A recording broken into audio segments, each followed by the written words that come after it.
दोस्तों नमस्कार, संजीवनी रिसर्च में आपका स्वागत है। इस चैनल के माध्यम से हम समय समय पर भारतीय वैकल्पिक चिकित्सा से संबंधित नॉलेज आपके सामने लाते हैं।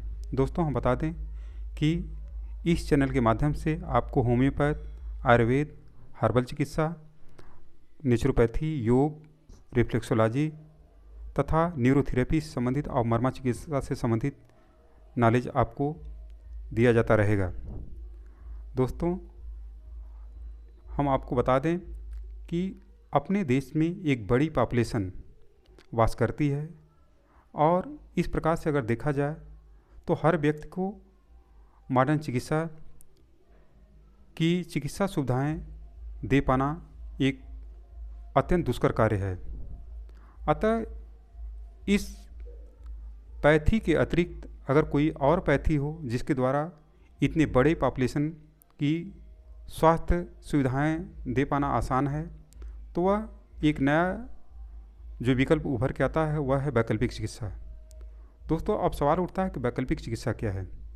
किसी भी देश की प्राचीन चिकित्सा पद्धति जो सदियों से चली आ रही हो और उस देश के निवासियों के लिए या दुनिया के अन्य देशों के लोगों के लिए एक निरापद चिकित्सा व्यवस्था प्रदान करता हो और इसका कोई ऐसा साइड इफ़ेक्ट भी न हो उनके शरीर पर, तो ऐसे चिकित्सा पद्धतियों को हम पूरक चिकित्सा, वैकल्पिक चिकित्सा, ट्रेडिशनल चिकित्सा या अन्य नामों से, समग्र चिकित्सा के नामों से भी हम जानते हैं।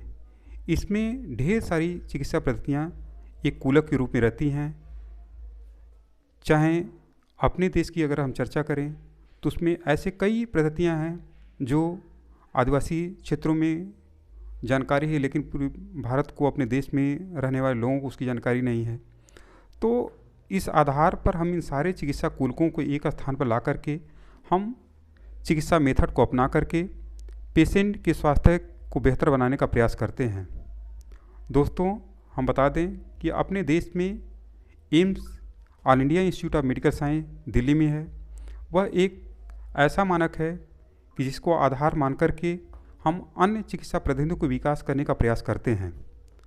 इसको देखते हुए वैकल्पिक चिकित्सा को बढ़ावा देने हेतु हमारे यशस्वी प्रधानमंत्री श्री नरेंद्र मोदी जी ने गोवा में संपन्न हो रहे 9वें वर्ल्ड आयुर्वेद एक्सपो में देश को ऐसे 3 संस्थान जो आयुष संस्थान हैं देश को समर्पित किया, जो एक अत्यंत स्वागत योग्य कदम है। दोस्तों उनमें राष्ट्रीय आयुर्वेद संस्थान गोवा को समर्पित किया गया, साथ ही साथ राष्ट्रीय होम्योपैथी संस्थान नरेला दिल्ली तथा राष्ट्रीय यूनानी चिकित्सा संस्थान उत्तर प्रदेश गाजियाबाद को समर्पित के साथ ही पूरे राष्ट्र को समर्पित कर दिया गया। इन आयुष संस्थानों के एक्शन में आ जाने के बाद भारतीय चिकित्सा को एक विश्व स्तर पर एक नई पहचान मिलने के आसार प्रबल हो जाते हैं। साथ ही साथ इस चिकित्सा से जुड़े हुए पेशेवर लोगों को रोजगार के एक बेहतर परिणाम सामने आ जाएंगे। साथ ही साथ इस चिकित्सा पद्धति में रुचि रखने वाले उन विद्यार्थियों के लिए ढेर सारी सीटों का सृजन हो जाएगा, जिसमें उनके बैचलर से लेकर के पोस्ट ग्रेजुएट स्तर तक के कोर्सों का संचालन किया जाना है। साथ ही साथ मानवीय स्वास्थ्य को बेहतर बनाने हेतु इन संस्थानों में 100 बेड महिला और 100 बेड पुरुष के लिए व्यवस्था किया गया है। इन चिकित्सा संस्थानों के द्वारा अन्य पैथियों को भी बढ़ावा दिया जाएगा।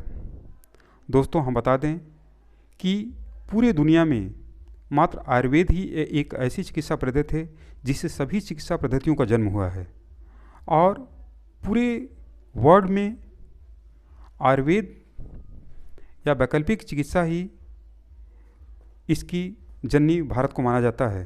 कोरोना काल में आपने देखा होगा कि वैकल्पिक चिकित्सा ने जिस प्रकार से अपने प्रभावों के द्वारा पूरी दुनिया को अपनी तरफ आकर्षित किया, उसको देखते हुए ही विश्व स्वास्थ्य संगठन ने गुजरात में राष्ट्रीय ट्रेडिशनल चिकित्सा संस्थान की स्थापना की, जिसके द्वारा पूरी दुनिया में ट्रेडिशनल चिकित्सा के बारे में एक नई ज्ञान उपलब्ध हो पाएगा। दोस्तों, इस आधार पर अगर हम देखें तो हमारी चिकित्सा पद्धतियाँ अत्यंत रिच मानी जाती है, बस उसको विस्तार देने का एक आवश्यकता है। और जिस प्रकार से वर्तमान सरकारों ने इस पर प्रयास किया है वह अत्यंत स्वागत योग्य कदम है। इस प्रकार से दोस्तों, यह जानकारी आपको कैसी लगी, हम इस चैनल के माध्यम से आपको सदैव देते रहेंगे। जय हिंद।